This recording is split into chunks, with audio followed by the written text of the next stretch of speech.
नामदेव काय म्हणतात, जैसा वृक्ष नेणे मान अपमान. नेणे म्हणजे काय सांगितलं मी, जाणत नाही.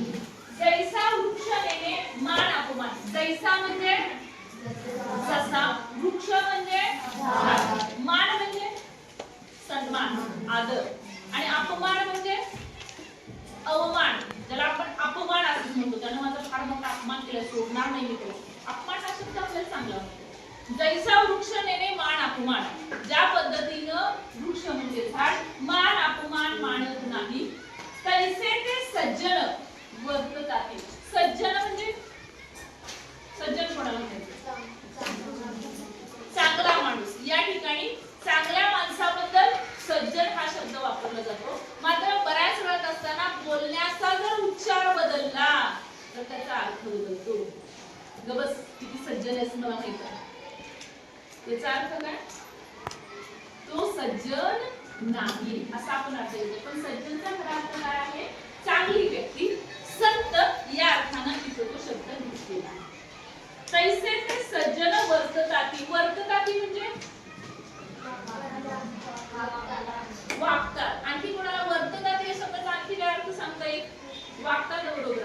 आणखी कुठल्याही कवितेमध्ये पाठामध्ये कठीण शब्द नसतो, शब्द सोपाच असतो. फक्त आजपर्यंत तुम्हाला तो माहित नसतो म्हणून तो अपरिचित असतो. बरोबर आहे तुम्ही सांगितलेला शब्द. वर्तताती म्हणजे वागतात, वर्तन करतात. मग सांगा, तैसे ते सज्जन वर्तताती. त्याप्रमाणे ते सज्जन म्हणजे चांगली व्यक्ती वागते. कशी वागते, ज्या पद्धतीनं झाड मान आणि अपमान मानत नाही तशा पद्धतीनं चांगली माणसं वागतात. आता त्याची दोन उदाहरणं सांगतो. पहिलं उदाहरण, मान सन्मान. संत तुकाराम यांचे अभंग, त्यांचे विचार छत्रपती शिवाजी महाराजांना इतके आवडले की महाराजांनी संत तुकारामांच्या घरी नजराणा पाठवला. त्या नजराणामध्ये जड जवाहीर होते, भरजरी वस्त्र होते, अलंकार होते, आणि हे सगळं घेऊन महाराजांचे शिपाई संत तुकारामांच्या घरी जातात. तेव्हा त्यांची बायको अवली असंही म्हटलं तर तिला आवडी असंही म्हणतो, ही आवडी घरामध्ये असते आणि छत्रपती शिवाजी महाराज यांनी नजराणा पाठवलेला आहे आणि तो नजराणा बघितल्यानंतर ती खूप खुश होते, कारण त्यांच्या घरामध्ये खूप गरिबी होती आणि ती जड जवाहीर दागिने हे सगळं बघितल्यानंतर ती इतकी आनंदित होते की पटापट ते दागिने अंगावरती घालायला लागते. आणि तिथं संत तुकाराम म्हणतात आणि तिला सगळं ते काढायला लावतात. ते शिपाई म्हणतात की महाराजांनी पाठवलेला आहे, तुमच्या रचनेवरती, अभंगावरती, तुमच्या विचारांवरती खुश होऊन छत्रपती शिवाजी महाराजांनी हा तुमच्या सन्मानार्थ नजराणा पाठवलेला आहे. महाराज म्हणतात, म्हणजे संत तुकाराम म्हणतात की छत्रपती शिवाजी महाराजांना दिलेला मला जो नजराणा आहे महाराजांनी, तो मी सन्मानपूर्वक त्याचा मान राखतो, मात्र मी हा स्वीकारू शकत नाही. एवढे सगळे पैसे, दाग दागिने सगळे नजराणा परत पाठवला शिपायांकडे. संत तुकाराम मान स्वीकारला, मला आनंद आहे की तुम्ही मला माझा मान केला, मात्र मी हे घेऊ शकत नाही, कारण संत तुकारामांना फक्त आणि फक्त पंढरपूरचा पांडुरंग एकच प्रिय होता. त्याच्याशिवाय कुठलीही वस्तू त्यांना आयुष्यामध्ये कधीच प्रिय नव्हती. म्हणजे छत्रपती शिवाजी महाराजांनी मला इथे जड जवाहर पाठवले, माझा एवढा मोठा सन्मान केला, म्हणून तुकाराम महाराज खुश व्हायला पाहिजे होते, आनंदित व्हायला पाहिजे होते, मात्र ते झाले का नाही. म्हणजे कुणीही आपला सन्मान केला तर ते हुरळून जात नाही आनंदाने. हे एक उदाहरण. अपमानाचं दुसरं उदाहरण, संत एकनाथ गोदावरी नदीवरती आंघोळ करून येत असतात आणि आंघोळ करून येत असताना एक व्यक्ती त्यांच्या अंगावरती थुंकते. एकदा थुंकते, बिचारे नाथ महाराज परत जातात, नदीमध्ये आंघोळ करतात, परत येतात. परत दुसऱ्यांदा ती व्यक्ती अंगावरती थुंकते. नाथ महाराज काही बोलत नाही.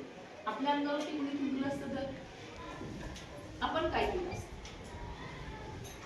त्याच्यावरती चर्चा सुरू. प्रत्येकाची उत्तर वेगवेगळी असते. मी पण थुंकलो असतो, मी त्याला मुस्काळीत मारले असतात, मी त्याला तुडवलं असतं, हा मी काय ऐकून घेऊ, मी करतो बसतो, त्या आपल्या प्रतिक्रिया, कारण आपण सामान्य माणसं आहोत. नाथ महाराज परत जातात, परत आंघोळ करून येतात, परत तो थुंकतो. असं किती वेळा होतं? एकदा नव्हे, दोनदा नव्हे, तीनदा नव्हे, 108 वेळा होतं. आणि शेवटी त्या माणसाच्या तोंडातली लाट सुकल्यासारखी होती, थुंकून थुंकून 108 वेळा ते बिचारे जात आहेत, अंघोळ करून येतात, हातून येतोय आणि मग शेवटी त्याच माणसाला वाईट वाटायला लागतं आणि तो नाथांना नतमस्तक होतो, चुकलं माझं म्हणतो. तरी नाथ महाराज काय म्हणतात ना, ते काय नाही रे वेड्या, कशाला माफी मागतो, सारे तुझ्यामुळं गोदावरी सारख्या पवित्र नदीमध्ये 108 वेळा स्नान करायची मला संधी मिळाली. जे एवढ्या वेळा तो माणूस आपल्या अंगावरती धुंतो आहे, आपला अपमान करतो आहे, तरी त्यांनी राग व्यक्त केला नाही. कारण अपमान हा त्यांच्यासाठी अपमान नव्हताच. जसं की तुकारामांसाठी तो सन्मान नव्हता, तसं नाथांसाठी हा अपमान नव्हता. अशाच पद्धतीनं संत असतात जे मान आणि अपमान दोन्ही समानच मानत असतात. जसं की झाडाला कुणी पूजा केली काय किंवा त्याच्यामध्ये दगड मारले काय, त्याचा अपमान केला काय, दोन्ही गोष्टी झाडाला सारख्या आहेत. म्हणून संत नामदेवांनी झाडाला का संतांना, कोणाला उपमा दिलेली आहे? संतांना. कशाची उपमा दिलेली आहे? झाडाची. पहिल्या 2 चरणामध्ये तुमच्या लक्षात येईल का उपमा दिलेली आहे? कारण झाड ज्या पद्धतीनं मान आणि अपमान मानत नाही, तशाच पद्धतीनं संत सुद्धा मान आणि अपमान मानत नाही. पहिल्या 2 चरणांचा अर्थ समजला का बघा? पहिल्या 2 चरणांचा अर्थ समजला काय? 2 चरणामध्ये कोणाला शंका आहे असेल तर विचार, ठीक आहे, नसेल तर पुढचं चरण. येऊन या पूजा प्राणी जे करती त्यांची सुख चित्ती तया नाही. कुणीही येऊन जर त्यांची पूजा केली तर चित्त म्हणजे त्याचे सुख चित्ती तया नाही. चित्त म्हणजे मन, बरोबर आहे. कुणीतरी येऊन त्यांची पूजा केली तर त्यांच्या मनामध्ये त्याच्याबद्दल खूप सुख असतं, समाधानी असतात असेल. तसंच संतांचं. जसं की मी मगाशी म्हटलं, वटपौर्णिमेला स्त्रियांनी त्या वडाच्या झाडाची पूजा केली, मग वडाचं झाड खूप खुश झालं का? नाही. तशाच पद्धतीनं कुणीतरी येऊन त्यांची पूजा केली तरी ते खुश होत नाही. येऊन या पूजा प्राणी जे करतील तयाचे सुख चित्ती तया नाही. त्याचे सुख चित्ती तया नाही. म्हणजे कुणीही त्यांची पूजा केली तर त्याचंही संतांना सुख समाधान असं फारसं नसतं. संत लोक जे मोठे असतात, ज्ञानी असतात, सध्याचे नव्हे, सध्याच्या संतांबद्दल बोलायला नको, साधू महाराज बंधूंच्या बद्दल आपण बोलायला नको. त्याच्यावरती छान पैकी एखाद्या दिवशी मी सांगेन सध्याचे बंधू महाराज कसे आहेत. पूर्वीचे संत खरोखर होऊन गेले, त्यांना प्रत्यक्ष परमेश्वरानं दर्शन दिलं, ते खरे संत, ते खरी सज्जन माणसं. त्यांच्यातला एक जरी गुण आपल्याला आयुष्यामध्ये घेता आला तरी आपल्या आयुष्याचं कल्याण होऊ शकेल. असा संत की ज्या व्यक्तीची जरी कोणी पूजा केली तर त्यांना फारसा आनंद होत नाही. दुसऱ्या 2 चरणामध्ये काय सांगितलंय? येऊन या पूजा प्राणी जे करतील त्यांचे सुख चित्ती तया नाही.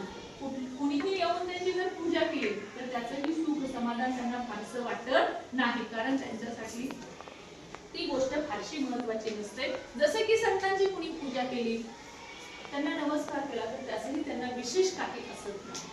अथवा कोणी प्राणी येऊन या तोडीती तयाना म्हणती छेदू नका. छेदणे म्हणजे छेदणे शब्द केला वाक्यानुसार अर्थ करतो का बघा, त्या चरणानुसार. कोणी प्राणी येऊन या तोडीती, तोडणं म्हणजे मारणं, तोडणं, झाड तोडणं या अर्थानं. तयाना म्हणती छेदू नका. छेदू नका म्हणजे बरोबर आहे, छेदू नका म्हणजे तोडू नका. झाडाला जर एखादा माणूस तोडायला आला तर झाड मला तोडू नको म्हणतं का? नाही. आता तशाच पद्धतीनं संतांना कुणी त्रास देत असेल तर संत अजिबात म्हणत नाही ते मला त्रास देऊ नका, माझ्याशी असं का वागताय. त्याचं एक उदाहरण सांगते. येशू ख्रिस्तांचे विचार त्या काळातील लोकांना पटले नाही, म्हणून येशू ख्रिस्तांना सुळावरती चढवण्यात आलं.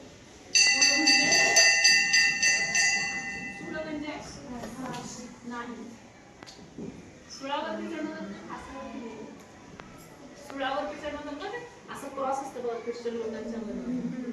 तसं असं एक उभं लाकूड आणि आडवं लाकूड तयार केलं आणि ज्याच्यावरती येशू ख्रिस्तांना अशा पद्धतीनं बांधलं गेलं. 2 हात त्या लाकडाला आणि पाय असे बांधले गेले आणि त्या हातांमध्ये आणि पायांमध्ये लोकांनी खिळे ठोकले. त्याच्यापेक्षा कहर की ते लाकूड त्यांना स्वतः ओढत न्यावं लागलं. तो पुरुष स्वतः गावाच्या बाहेरपर्यंत ओढत न्यावं लागला आणि ते ओढत असताना सुद्धा लोक त्यांना फटके मारत होते. प्रचंड वेदना होत होत्या, रक्त बंबाळ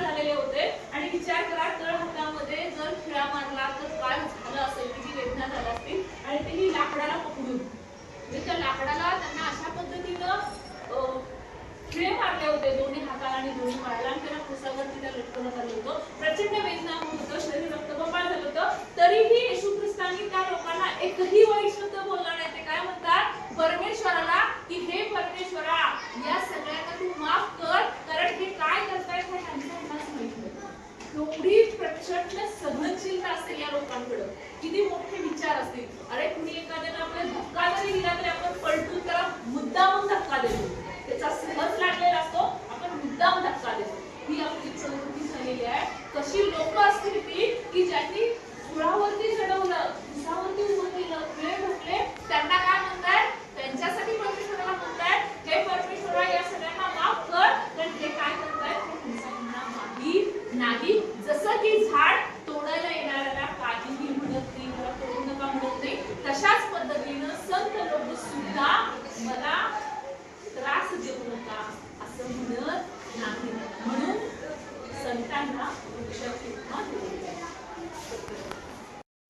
निंदा स्तुती सम मानिते जे संत पूर्ण धैर्यवंत साधवायचे. निंदा म्हणजे निंदा कशाला म्हणायचं?